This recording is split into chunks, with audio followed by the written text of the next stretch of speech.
Back. We are back. Yeah, world. It's Friday morning. It's your boy Tommy D, the kid, the one and only, the nonprofit sector connector. Two flights up from the kitchen. I got a lot of coffee running through this body. I might have to break halfway through the show and go get some more of that coffee, though. But that's where I am. Two flights up from the kitchen, just below the roof in the top of my house. I'm in the attic, baby. And we do the show every single Friday. That means like at the end of every week, there's a Friday and we do the show. And you know what happens 7 days later? We do it again. And that's how you can be consistent. And that's how we've surpassed 200 and some odd. I think this might be 10, 11, 12. I'm not sure. I'm not looking at the count, but we're past 200 and change on a plan of 5,000 episodes because nonprofits change our world each and every day. They make the world a better place. They help people get access to treatment when they're having substance abuse problems. They help people get access to food when folks are food insecure. They help people get access to housing. Who does it if it's not for the nonprofit sector? We don't have time for that whole conversation, but I believe it doesn't get done. So thank you to my world. Thank you to all the nonprofit people I hang out with. Just this week alone, I got to speak a whole bunch of times, but one was at the Kiwanis the other night, locally here.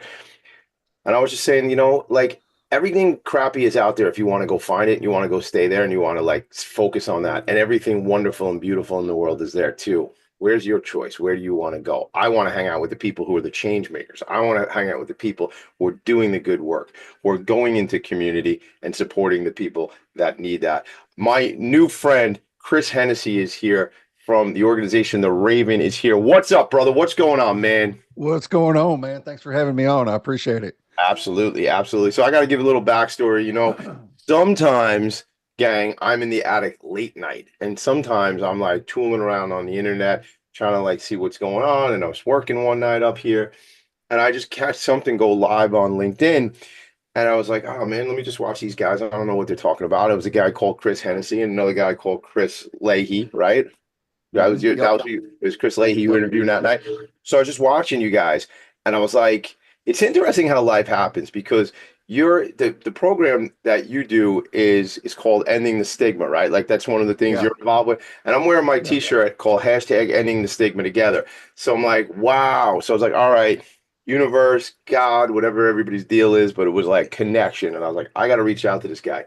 And it's funny how things happen in life because I'm like, look at Chris, man. He's like a celebrity. He's on LinkedIn, like doing a LinkedIn live, right? And then I don't know about all that. I'm telling you, I but use that term loosely, bro. fair enough. Yo, listen, but it's the same thing, man. Let me tell you a quick story about like all that because I do all these shows. I'm going to the studio later on. I'm doing an episode of hashtag Ending the Stigma. Oh, this show, gang, if I didn't say, it's called Philanthropy and Focus.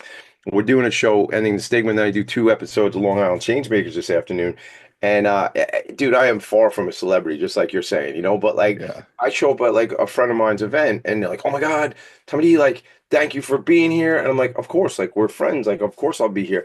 And she was like, Yeah. no, no, like this really means a lot. And I was like, who do you think I am? Like Right. you're my friend. This is a cool thing. We do stuff together. It's a fundraising organization. Like, what do we like? Anyway, I do my best. I'm a big fan of the caricature Tommy D, but the guy, Yeah. is just a dude, man. You know what I'm saying? Yeah. For real. Everybody's For laughing, going, real. Tommy, you're full of it. You're an egomaniac. I go, no, man, no, not at all.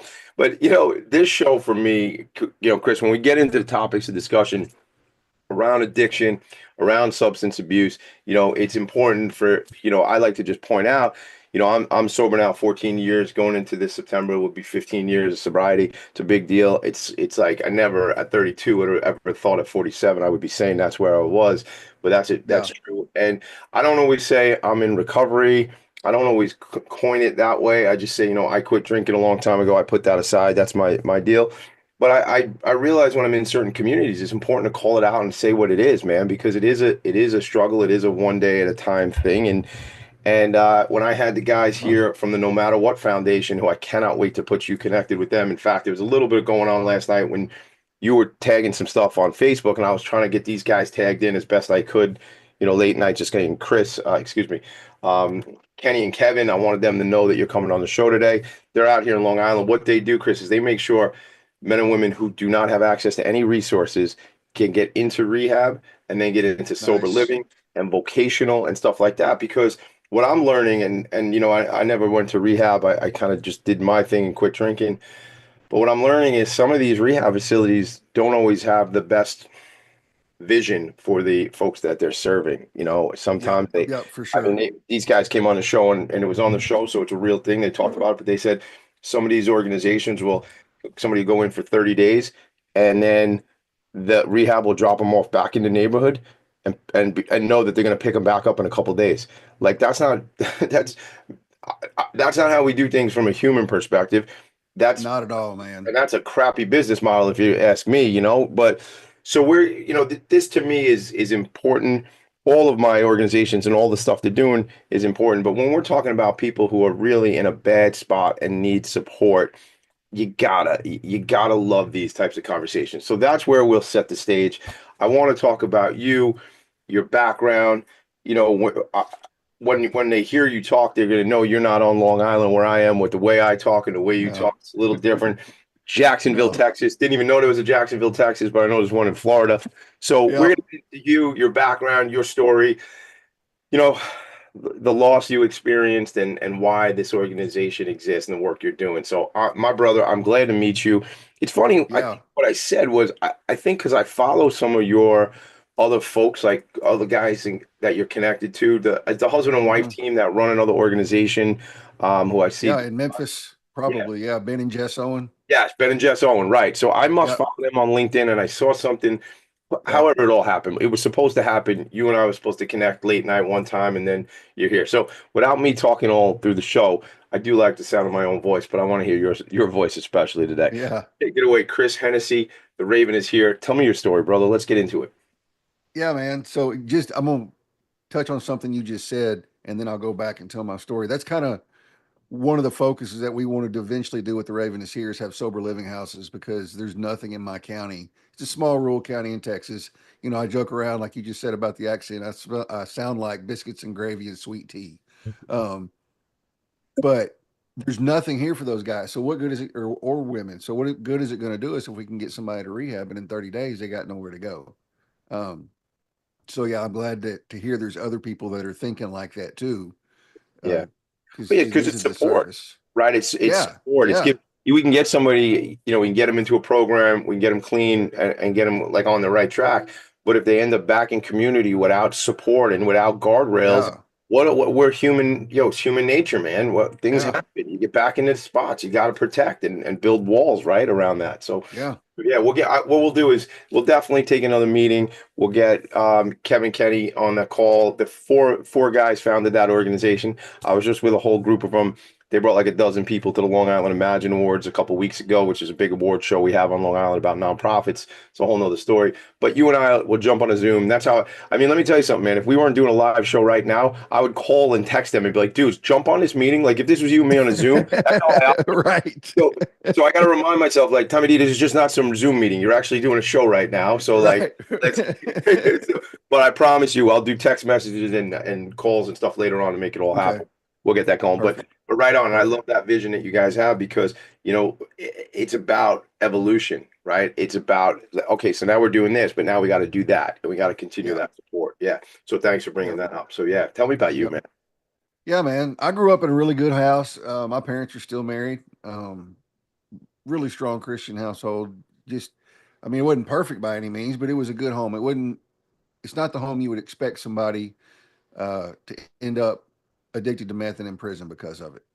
Um, Not at all. I got out of the house, went a little buck wild, started drinking a lot, um, started doing meth, and it just went downhill from there.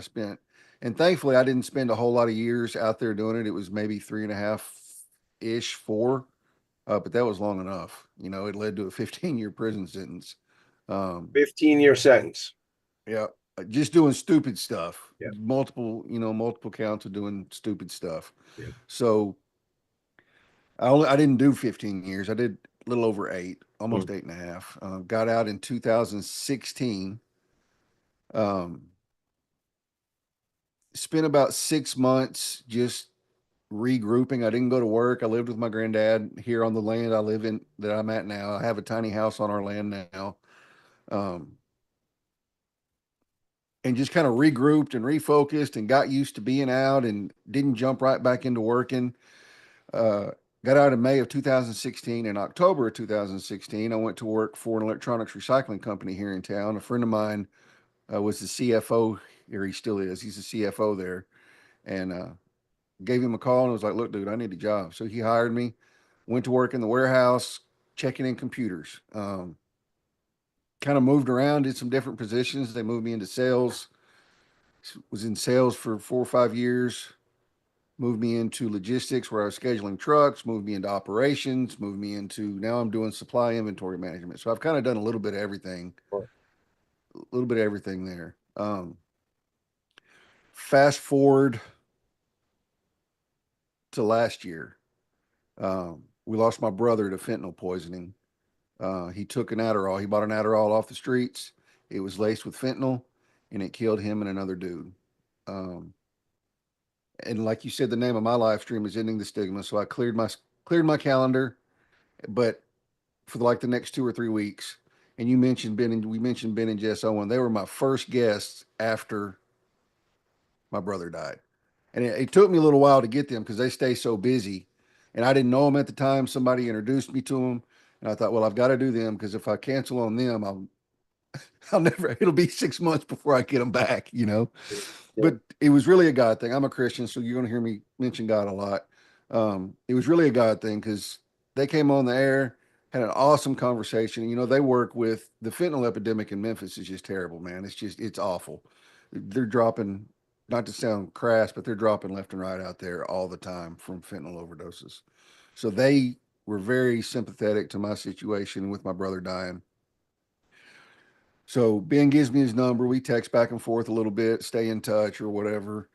A few months, couple months down the road, I was sitting there thinking, I thought, man, I'd like to go to Memphis because they buy old dope houses, houses that they bled in, almost overdosed in, um, all this kind of stuff, and they turn them into either sober living homes or they rent them out to people.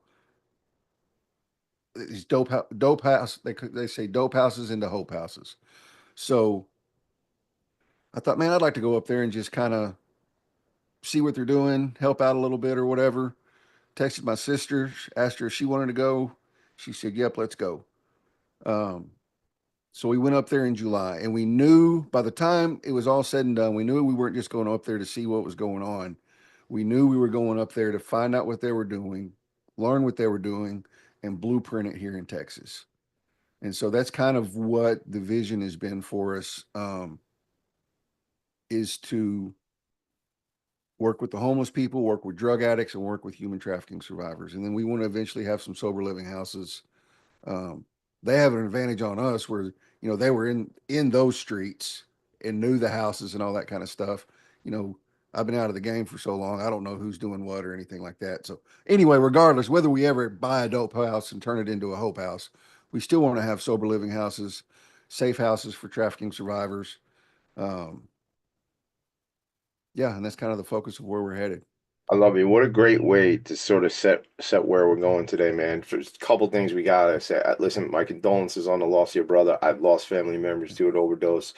It was in that other generation before the fentanyl thing. It was when the Yeah, opiates were rocking and taking lives, and it was just yeah, and that was like a time frame when where that was a situation where you could say, oh, I lost so and so, and yeah, of course, Tommy, I lost my cousin, I lost the guy I went to high school with, like that, I lost this, and I got, right. my sister, and that was an epidemic, and that was tragic, and it's just this is it. We're in it again, and Yeah, my condolences on the loss of your brother. I mean, I thank you. appreciate, yeah, of course, I appreciate your candor in bringing up that story, and I'll just use this word. I see a lot of organizations. I'll just say the word legacy from a perspective of somebody's legacy. And, um, we have a family foundation in memory of my cousin Linda. She passed she had special needs and she just didn't wake up and she was 31 one morning. Nothing drug related, but I just bring it up because in her memory, we have the Lindy Lou Foundation, and all the money raised from that organization goes to nonprofits that are serving the special needs community or people living with intellectual Nice. developmental disabilities. So it's just having that legacy. I get to go out to. I mean, just this Yeah, week, I was sending an email about this baseball league. My friend Christine Fitzpatrick runs called the League of Yes, which is an inclusive baseball league here on Long Island. And we help them with a donation for their concession stand and just all cool stuff. So it's that ripple effect and the stories that we continue to tell. So, you know, I got so many questions about what you guys are doing already, what you want to do. I just want to tell you this. This is the beginning, man, with you and me. Whatever I can do to stay connected. I mean, I watch Yeah. some of the stuff that you're talking about Ben and Jess doing, and I see them like walking through the neighborhoods and stuff like that. And and to for you to say like I want to do what they're doing in my community. I mean, Hmm. this is what we're trying to do, man. We're trying to make the world a better place. And Yeah. the one thing that gets me the toughest about it is like, you know, I started the show saying this today.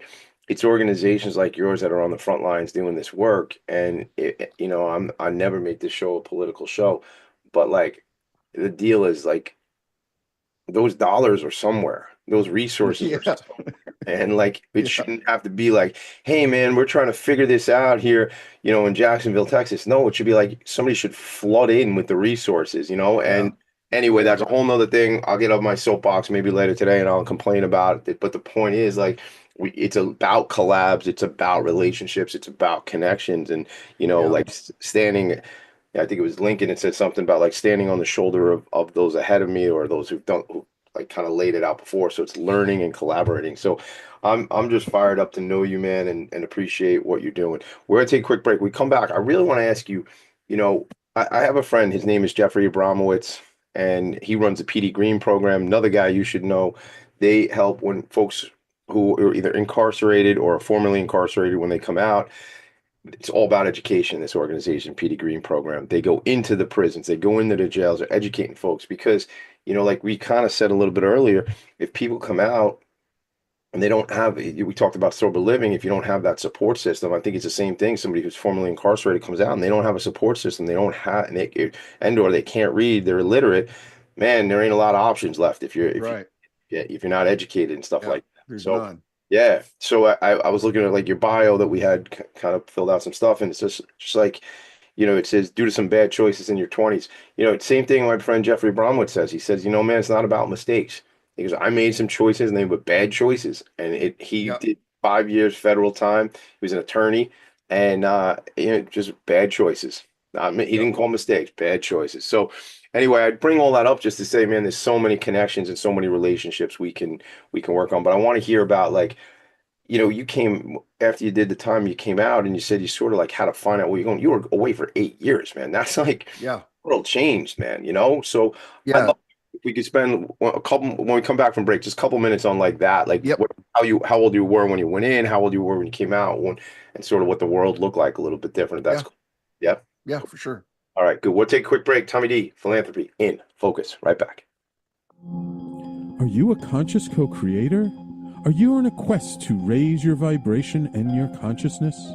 I'm Sam Leibowitz, your conscious consultant, and on my show, The Conscious Consultant Hour Awakening Humanity, we will touch upon all these topics and more. Listen live at our new time on Thursdays at 12 noon Eastern Time. That's The Conscious Consultant Hour Awakening Humanity, Thursdays 12 noon on talkradio.nyc.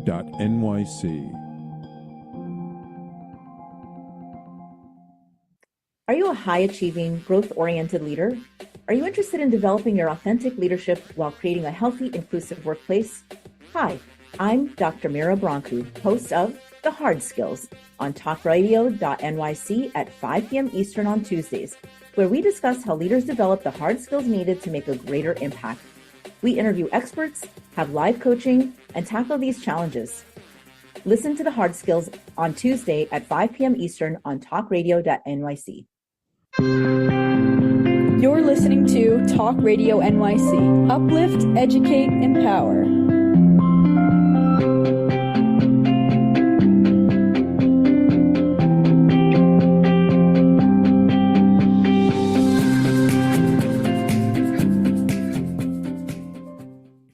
Nonprofits need connections to move in good directions. So cut through all the static. Join Tommy in his attic.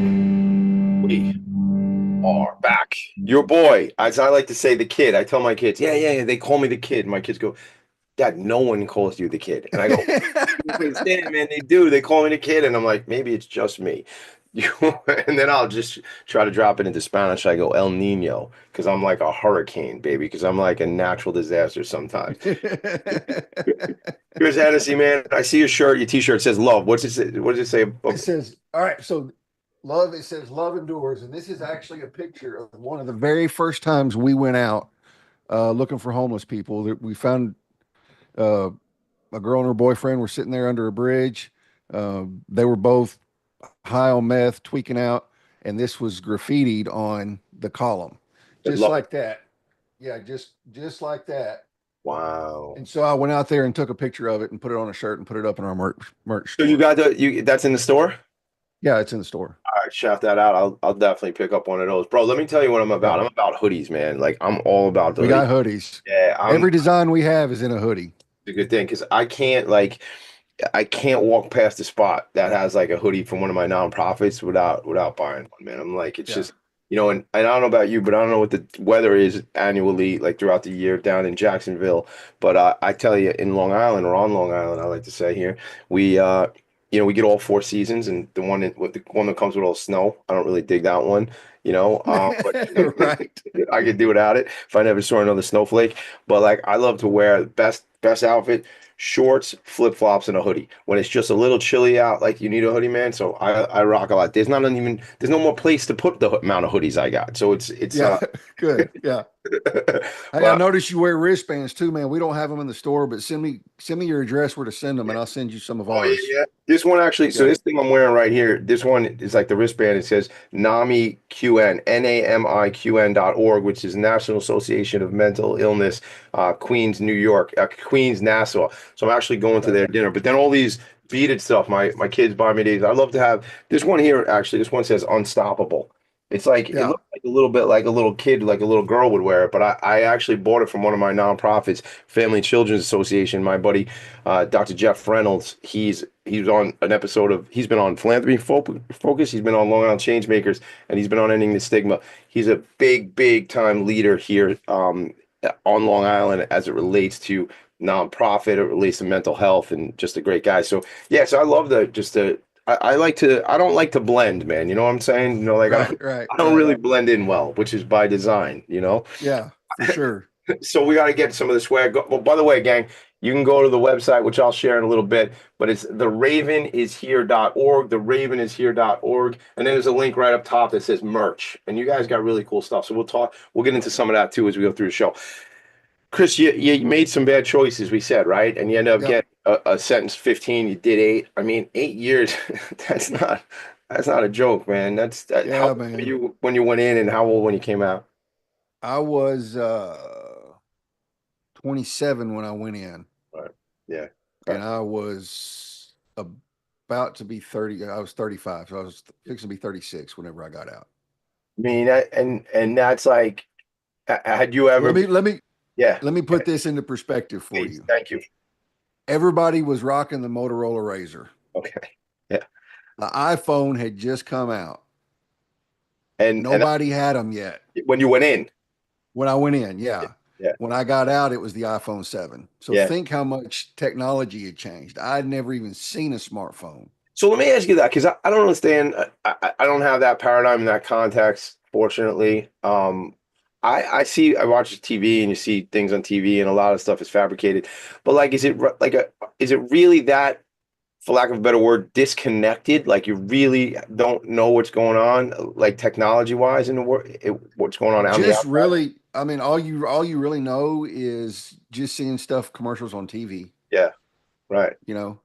Yeah, right. Because you're not, You really you're not don't. physically, you don't see anything. It's not in your, that's, if somebody got a phone in, that's a bad thing, right? So Yeah, that was an automatic.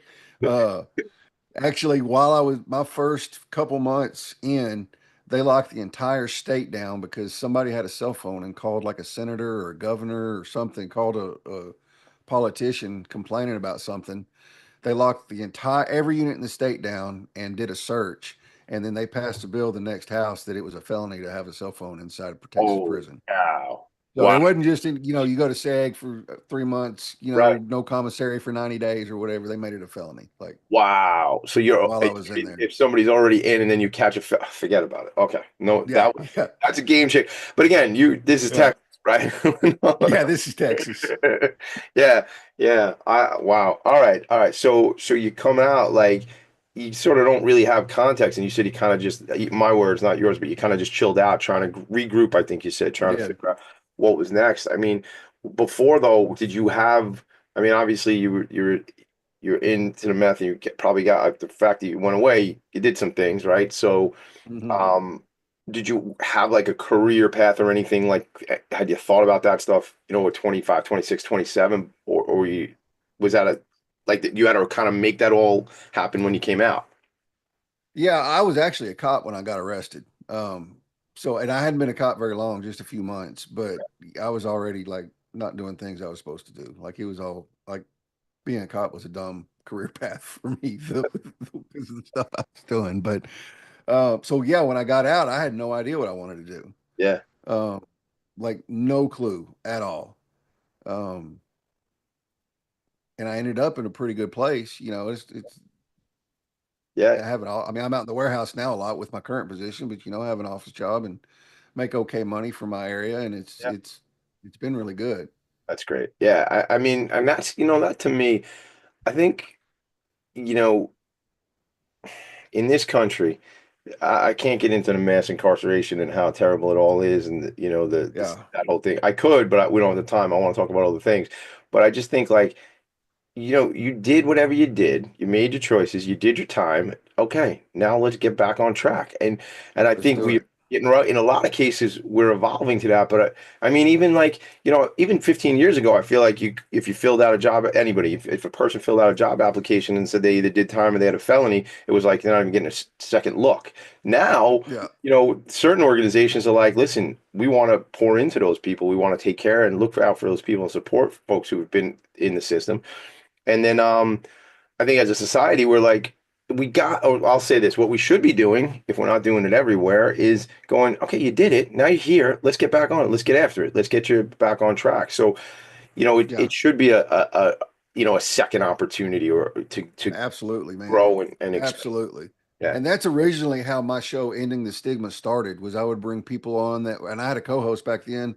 Met him on LinkedIn. His brother actually just died a few weeks ago from alcohol. He was a bad alcoholic, and his body just shut down.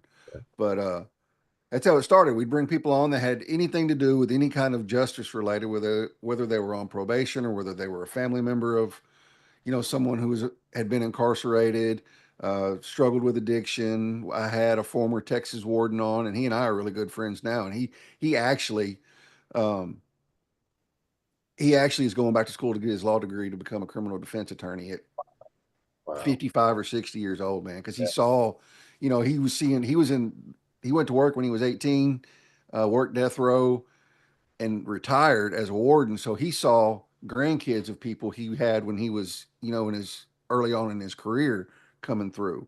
So And he he just saw the saw generational three stuff. generations. So sorry to interrupt. Yes, I he's was seen, hearing like, no, you're good. Yeah, he's seen three generations, seen the dad, seen the grandkids.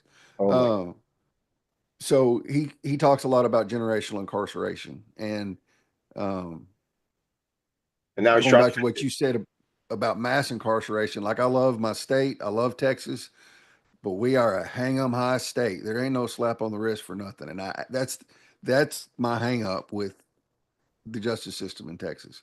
There needs to be a little bit of, and Memphis has it right. Shelby County, they have drug court there, where if it doesn't even have to be a drug related crime, but if it's, it may be a felony, but if they realize that this person really needs help versus incarceration, they put them in a halfway house. They have to work. There's stuff they have to do. It's basically like being on probation, but you have to live in a halfway house. You're not living at home. It's a little yeah. bit stricter. Yeah. Well, Uh, it goes to the whole thing about ending the stigma because back to my friend Jeff Reynolds. You know, he said says a lot of things like getting access to mental health services isn't like an easy thing. You can't always just get it like overnight or the next day. My other friend, who I'm thinking too, Jeff McQueen, who goes into the prisons, runs an organization, Mental Health Association, Nassau County, and he's got his own stories. But he goes in the prisons to speak with folks. And I said, well, how often do you do that? He goes, whenever they ask me to, Tommy D. It wasn't like Yeah. a regularly scheduled, because when they need me, I'm there. He's the executive director of this organization. And he told me, Tommy D, we need to stop punishing people for being sick. We need to stop Yeah. punishing people for being sick. And I'm not going to go into history here in New York, but the Rockefeller drug laws were a thing here in New York that was, put people away for lifetimes Yeah. for drug stuff. And I'm not talking about being a kingpin. I'm talking about little, some drug activity, and Right. Right. and the lives are changed, and that whole mass incarceration is a whole nother show. We should probably get your friend, the former warden, on and talk about that one day, because Yeah. I'd love to have people drop some knowledge on that. Believe it or Yeah. not, we got to go to another quick break in a sec here, but when Cool. we come back, I want to get into the org. What, like, with your brother passing, your family comes together and it says, we got to do this, we got to make something happen. And I want to hear about what it looks like day in and day out, the programs, what you guys are doing out there, how people can plug in, how people can help. So we'll get into all that when we come back. How's that sound, Chris? Okay. Sounds good, man. All right, good stuff. Philanthropy in Focus. Right back.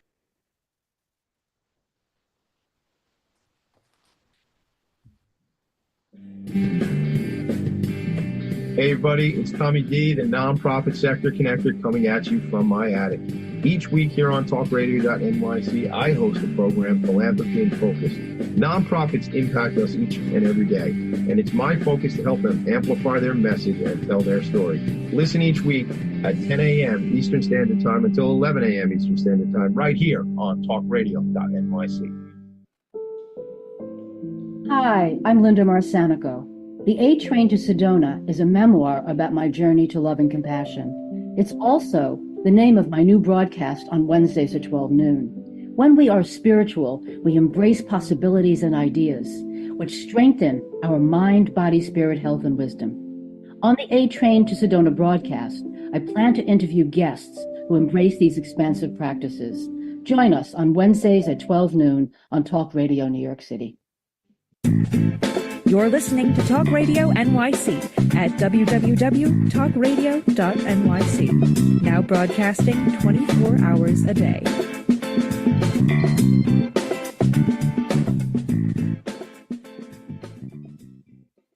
Nonprofits need connections to move in good directions. So cut through all the static. Join Tommy in his attic.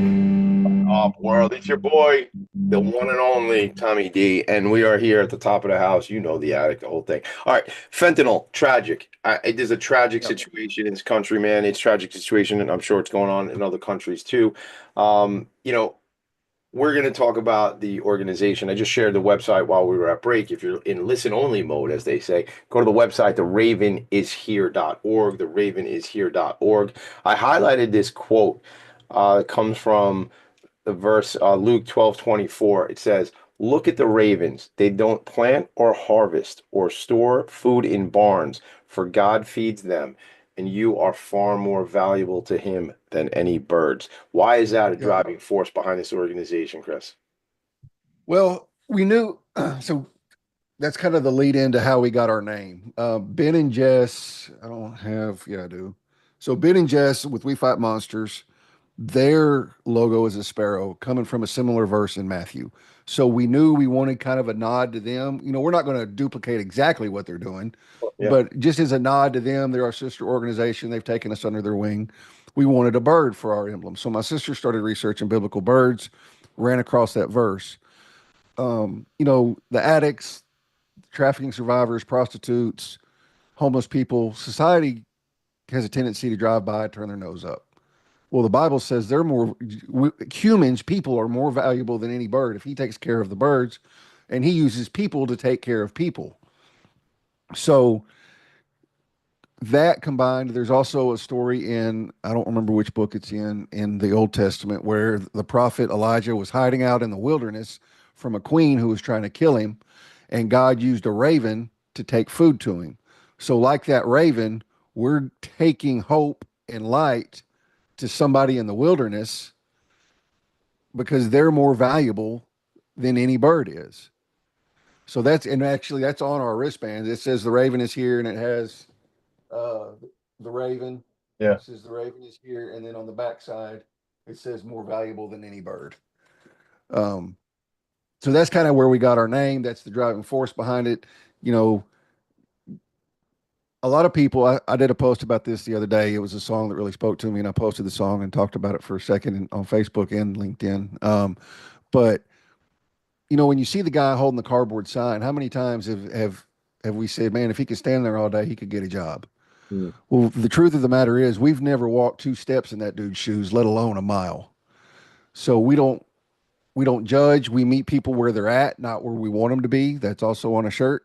Um, I like you, man. You get it. What is it on a hoodie, Chris Hennessy? it is on a hoodie. Yes, Oh, it is. you Yeah, we meet stop. them where they're at, not where I we know a want little them to bit be. about addiction, and one of my addictions is hoodies, brother. So, Yeah, right. I, Um, I like meet them where they're at. 100%. Like, I mean, that's critically important. I, and I'm guilty of that. I used to, yeah, I have been too in the yeah, past, man. 100%. Like, Because it's just what we do. You're like, come on, dude, let's go get a job. You know what? Or, I'll buy you a sandwich or whatever, so you don't go out and buy a bottle of rum or a bottle of scotch, right? But maybe, you know what? And I can't remember who told but me. you know, I saw. Let me Yeah, interrupt you for a second yeah, because I saw Ben do this the first time we were in Memphis because he gets it. This dude came up and asked for money. We were getting gas in his truck, and he gave him $3. yeah. And the dude said, "Man, now I can get rid of these shakes." He was an alcoholic, and I don't No, know. right. Yeah, and if your body doesn't have it, your body becomes dependent on alcohol, and you get the shakes, and you start feeling bad. Yeah. And Ben said, "Man, I've been there, dude. I understand it." Ben knew he was going to go buy beer with it. And that's all, but that's not, and I'm with you, and that's where I was going too, because you know what? Okay, so the guy is going to go buy some. Guess what? It's Right, okay for the guy who had a really rough day, or the woman who had a rough day, or whatever, and goes home and opens a bottle of wine and has 3 glasses of wine, or half a bottle of right, scotch, or whatever, right? But like that, but that guy lives in a house, so it's all right that he has to take the edge right, off that way. But God right, forbid the guy who lives on the street, right, who's eating out of a dumpster. How dare no you? I'm going to go to Subway and get you, right. a foot long, and a bag of chips. How about it sucks out here, Tommy D? Maybe I Yeah. need $3. If the dudes if they're coming down off of opiates or off of alcohol and they're sick to their stomach, they're not going to eat it anyway. Right, and that You and know what I mean? Like yeah, I they get can't that. eat it. But so that goes to meet somebody where they are, like, and that Yeah, thing. So, but I again, evolution, man. yeah, As a younger guy walking down the street, you just think, come on, dude, what are you doing? No, you don't know their story. And if we just yeah, found compassion and love and everything and just meet somebody where they are, I have this one quote that I use. I used it the other night when I was speaking at an event, and it's from Robin Williams, and it says, everyone you meet is fighting a battle you know nothing yeah. about. Be kind always. That's it. Always. Like always, if you meet with love and realize that person there is your brother or your sister, I don't care if they're your brother or your sister, familial or just your brother or sister, as a race of human beings. That's what it is, man. And when we Yeah, reach down and say, you know, what do you need? How can I help you, man? How can I help? If yeah. people ask that more, God, it'd be a better place, man. You know what I'm And saying? even I talk about Ben and Jess a lot just because they've had such a huge influence on me over the past year. But one of Ben's stories that he tells is he was on the side of a gas station, no shoes on, dope sick, tired of it, getting ready to go commit suicide. And a lady smiled on him, at him, not on him, smiled at him, made eye contact and smiled at him. How many times have we seen a homeless person not even made eye Yeah, contact with them? yeah. He said that smile made me thought, well, I'll live another day. And then he ended up not doing it at all, And how just many from a lives? single smile. How many lives have been saved? And I have a story about that. I was on the F train, Hundreds, hundreds of hundreds. lives, They're right? on upwards of 300 now of people they've Upwards of gotten in 300. rehab. Now, So, yeah, now, Lee, we talk a lot. I talk a lot about ripple effect, right, Chris? yeah. What happens if he did take his life that day? That is We wouldn't 300, have We Fight Monsters, right? and we may not have been inspired. We probably wouldn't have been inspired to do what we're doing. Right. So that's a negative way. But what's the positive way? He's a man who's with us in the work, turning dope houses into hope houses, and inspiring you. And dude, this conversation between you and me doesn't even happen if any of that Right, doesn't happen, because I'm right. not seeing you on LinkedIn, and now all the people listening, a whole bunch of people pay attention to what I'm doing now, know about you, know about Ben and Yeah. Jess, who didn't. I know they're super Because of popular. one smile, one 100% game smile. changer. Dude, I'm telling you this, 20 years old. I'm going to school in Manhattan. I lived on Long Island at the time. I'm going to school in the city. I'm on the F train. I'm having a bad one. I told this on my show, Ending the Stigma, and I can't believe I've actually told it. I'm telling it again. I was really low. really low. Yeah. And I'm like 20 years old. And I see this little kid and on the F train heading into New York City. And the F train means something to people here in New York. So and this little girl smiled at me. I'm telling you, brother, she never knows me. She'll never know me. I'll never know who it was. It was just, but it Right. changed the trajectory of that day and changed a lot of things that I was thinking. And I'll just Yeah. say that, period, end story. So it's like, that's how impactful we can be on another human Yeah. being. So, Yeah. I look forward to connecting with Ben and Jess at some point if it's appropriate. And maybe, I mean, I'm seeing Yeah. myself, dude. I'm all about getting myself out of my comfort zone because I push other people out of theirs on the regular basis. Never been to Memphis, you know? And there's more to see apparently It's than life just, changing. yeah, more to see than Freaking just where life changing. Elvis grew up, right? You know what I'm Yeah. saying? Yeah. I would I think I might make that trip with you one time and come through Yeah. and Well, we need to do it. yeah. Yeah, and we because that to me is storytelling, not storytelling for my brand, but storytelling to just get more people seeing the thing so they know Yes. how you can make impact. So Yep. it just this is such a great conversation, man. We could go probably 2 hours. What are you what Oh is yeah, for sure. organization like doing day in and day out? Like how are you we talk about meeting people where they are. What does that actually mean from a perspective of like programming and things like that? So right now we're a little bit on hold doing stuff. Let me tell you what we started. Let me just kind of take you through the evolution of what we've been doing. So we started out doing homeless ministry. We really like our focus is really on the addicts and the trafficking survivors. We're never going to not help a homeless person though if we see them. We were taking home cooked meals to them. There was 3 different camps we knew about, totaling about 10 or 12 people. We were taking home cooked meals to them once a week, and even simple things like, we'd bring them ice for their cooler because they'd get the rejects coming out of the dumpster at the grocery store or whatever, the day old stuff that they're Yeah. throwing away. Ice for their cooler so they could have, to keep their meat cold, keep their or water cold. We take them water and Gatorade. We take them sodas and cigarettes, like things most people don't think about. Canned goods, chips, like all that kind of stuff. It wasn't just one meal a week. We tried to set them up for a couple of days at least. Um, we did that for a while, and then the city came through and busted up all the homeless camps, ran them all out. Um, we heard where they were in some abandoned houses. One was in the hood, one was kind of on a main drag. And so we kind of talked about it, and we kind of put the going to them once a week on hold too, because if they're in abandoned houses and they're safe Yeah. and they actually have more shelter than a tent, one, we don't want to draw attention coming in and out of there all the time, Yeah. right?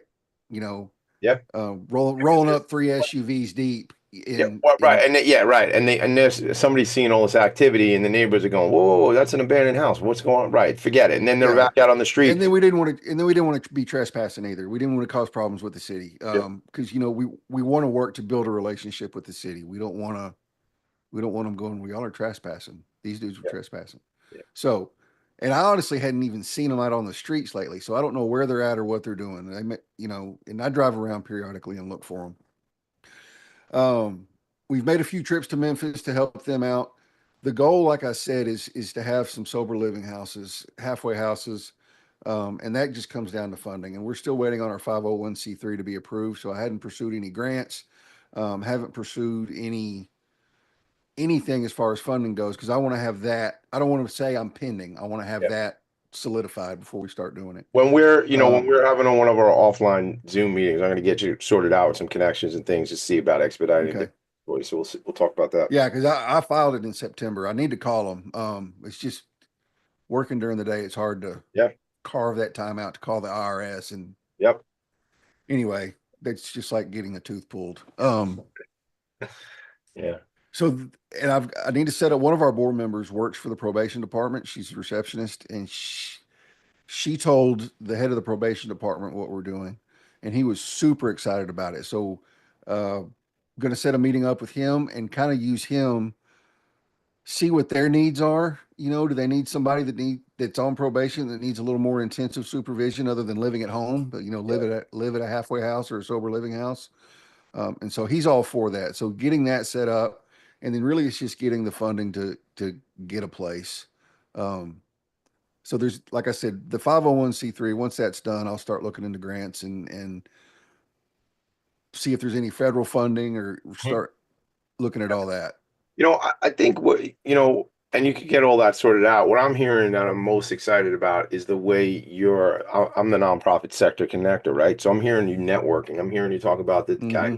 probation. I'm hearing you talk about this former warden, folks who are now having the vision of how do we repair some of this stuff and how do we repair these lives and stuff like that, Yeah. I mean, I love to hear the probation angle where, that's a situation where they're digging what that community now is going to start to dig what you guys are doing, and then they're going to go, we can be part of the solution.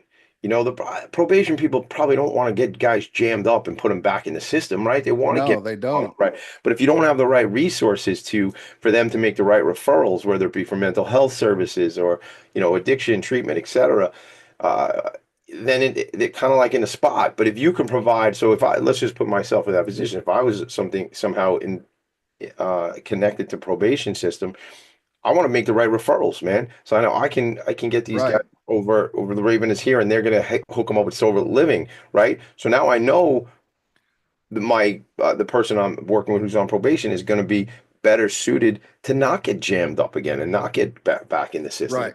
Yeah. Right. And that was actually Ben's idea because we were going to work to bring drug court here. And then he's on our board. So at our last board meeting, we were talking and hashing things out. All of us were, and he was like, well, as small as your county is, and Janet, our board member that's on the probation department, was there. He said, as small as your county is, why don't you just get Janet to hook you up with instead of trying to implement an official drug court program, um, why don't you just get the probation department to funnel people to you and talk to them and everything I just told you? So, um, we're really excited to get, I'm really excited to get that going. Like I want that to happen really, really bad. Yeah. Yeah. That, it's Chris Hennessy, you didn't have to do any of this, man. You didn't have to, Yeah. right? You did your time, you came out, you could have taken, you could have just got your job, got yourself sorted out, got your family. You know, Obviously the impact of the loss of your brother, Eric, was a big part of that. Um, Even though you didn't even have to do anything then, but your decision. I'm telling you this because I'm grateful for you and what you do, because you decided to take that on as your initiative and your ambition to make things happen. So, really, really, really important stuff. Let's take a Yeah. quick break. We'll come back. You got make one point, and then we'll take a break. Go ahead. I was just going to say, yesterday would have been his 34th birthday. So this is a good time to have it. Like, I'm glad we got to do this on the 9th. The day after it would have been his birthday. Oh man, I'm glad you're here, bro. Thanks for everything you do. Yeah. We'll be right Yeah, back. man. Quick break. All Yeah. right. Thank you. Were you an essential worker during the pandemic? If you needed to learn stages of epilepsy, did you depend on advocates? Did you use new innovations to cope with mental and neurological issues? Maintaining high quality of life and keeping good mental health are what we all strive for. I'm Frank R. Harrison, host of Frank About Health, and each week top healthcare influencers, professionals, and innovators answer these questions and more. Stay tuned on Thursdays at 5 p.m. on talkradio.nyc, and I will continue to be frank about health with all of you. Ready to serve up success with a splash? Hi, I'm Bruce Kramer, aka the corporate cockroach. I'm the Renaissance woman, Angie Snowball. And I'm your strategy doctor, Dr. Navtej Desange, inviting you to serving up success with a splash. Join us as we shake things up with real talk and real strategies centered around awareness, action, and accountability. And yes, there really is a cocktail involved. Please join us and sip your way to success. Serving up success with a splash, where wisdom meets happy hours. Cheers! Cheers! You're listening to Talk Radio NYC at www.talkradio.nyc. Now broadcasting 24 hours a day.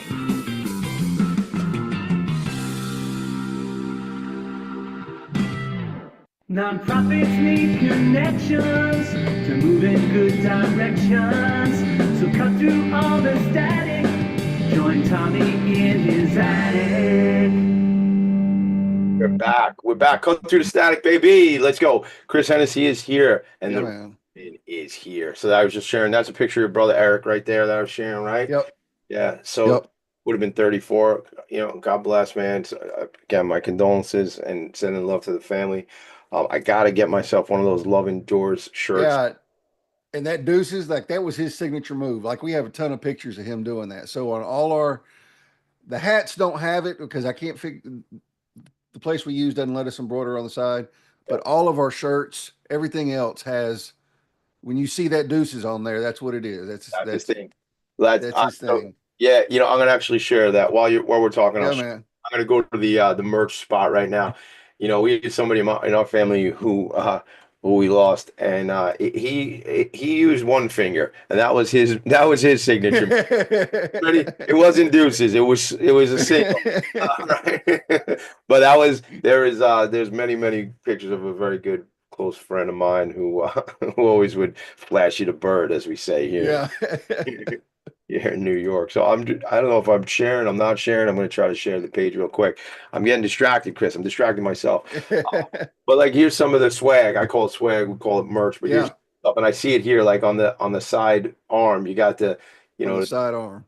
I, Yeah. every time I move my cursor, it moves it. But I want to point with my fingers, but I don't think that's going to help anybody who's watching. No, But this I just do that all the time too. it's funny. You know how many times I try to touch my monitor and it's not a touch screen? A lot of times. Yeah, right. Yep. So acta non verba. What's that mean? Deeds, not words. Deeds, not words. Do it, It's right? Latin for deeds, not words. Yep.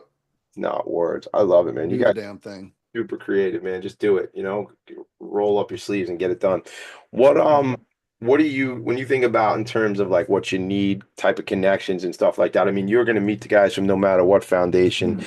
My buddies up here on Long Island, we're gonna get that going. But some other connections, relationships, like as it relates to even just like local Jacksonville, local tennis, Yeah. not tennis, but Texas, like local stuff. What are you thinking about? Yeah, I would like my biggest deal is I'd love to get in with the city manager and the mayor and just talk to them and tell them what we're trying to do. Because again, this is Texas and I love it, but a lot of the people here are out of sight, out of mind, not in my backyard, kind of thing. And so I don't know. I've never talked to the city manager or the mayor, so I don't know if they think like that.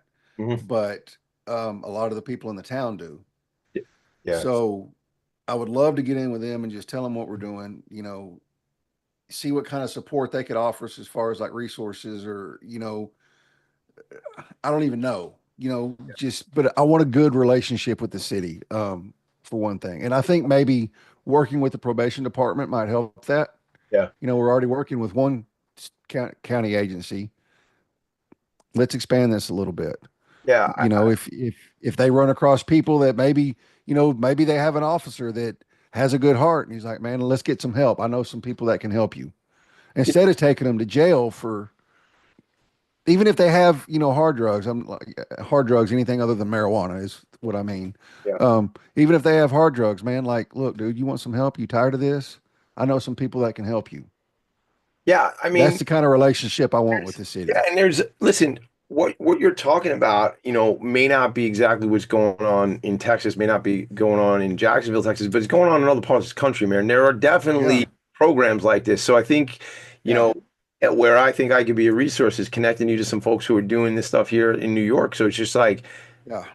a lot of things, whether it relates to mental health or it relates to substance abuse or addiction, I think a lot of folks who are in the patrol car care and are not trying to jam people up all the time, man. They can make referrals to agencies. I know a ton of that stuff goes on here on Long Island, and it ain't perfect here by no means, man. There's plenty of Yeah. people, tragically, people Yeah, dying of fentanyl. It ain't perfect up here. I'm not saying that, but Right. there's like a track that this is going down, and it's actually working in other places, and that to me is a big part of what I'm about personally as a human, but what I'm about with this show is people are listening right now, Chris, who never heard of you, never heard of this organization, and now they're going to get to reach out to you and or me to make a new connection.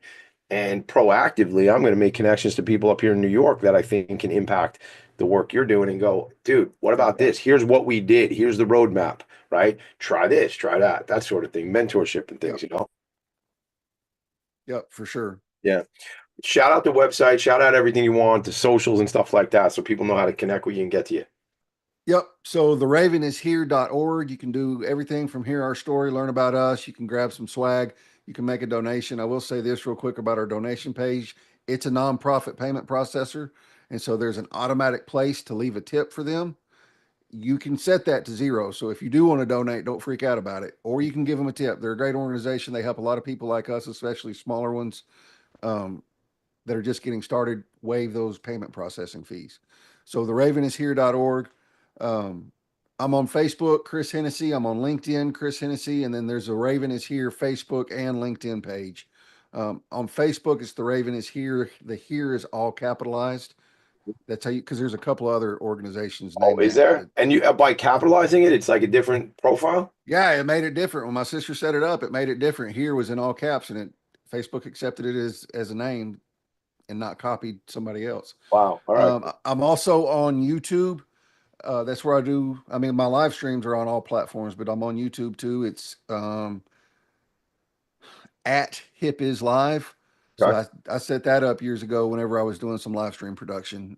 So it's at Hip is Live, but there's 2 or 3 different shows on there right now. All I do is Ending the Stigma. It's live every Monday night at 7 p.m. Central, 8 p.m. Eastern on LinkedIn, Facebook, and YouTube. Yeah, and that's how I found you, bro. It must have been, what time is it on Monday night? 7 p.m. Central, 8 p.m. Eastern. Yeah. So I was I thought it was later when I was up here. I was just, tooling away, and I found you guys and was totally inspired to connect with you. Listen, I can't tell you how much. It'd be impossible for me to tell you how much I appreciate you leaning in and doing the work, because it's folks like yourself that just get it done, and thanks for having me on, bro. I appreciate 100%. it. You're welcome, brother. I can't wait to eventually meet you in person one day. I know that'll happen. Yeah. And, shout out to some of the folks you dropped some names on, certainly Ben and Jess as mentors to you, and, some of your board members and things like that, because gang, it's about volunteerism. It's about doing service. No one has to do this. It's a choice. No one has to do this stuff. You guys leaned in and did it. So thank you, Chris, so much. I appreciate you, man. We're gonna connect again soon. We got a whole nother bunch of stuff we got to do that none of these people know about, because we're gonna do it. Yeah. If you guys are looking for me, TommyD.NYC on the Instagram, the Nonprofit Sector Connector on Instagram, Ending the Stigma Together on Instagram, and DiMisa is spelled DIMISA, so you can find me everywhere, Tommy D. And if you want to hit me on email, TommyD at Philanthropy and Focus.com, PHOCOS. Chris Hennessy's been my guest. I'm your boy, the Nonprofit Sector Connector. Make it a great day, everybody. I'll see you next Friday. I'll be waiting here. I'll be right here in the attic waiting for you guys. See you then. Later. Nonprofits need connections to move in good directions. So cut through all the static. Join Tommy in his attic.